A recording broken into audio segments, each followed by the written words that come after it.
सोचने जे रहियो बने बहुआ पना तोरा हमहु कनिया गे छोड़िया के बना गेलही दोसरा के तू रानिया कैसे हम जीबै गे छोड़िया के बना गेलही दोसरे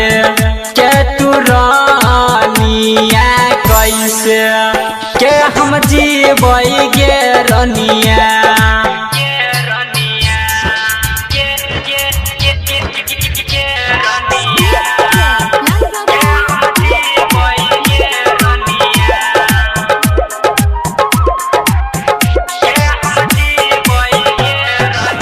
सोचल सपना के तू देली पानी में डुबाई गे छोड़िया के हमारा जिंदगी में अगिया दिल लगाई हम कैसे के जीबै गे छोड़िया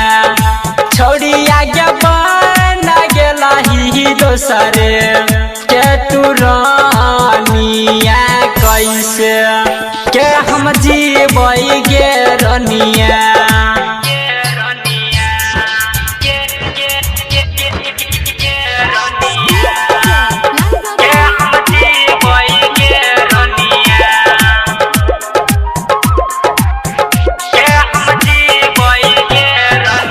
दोसर तू नाम के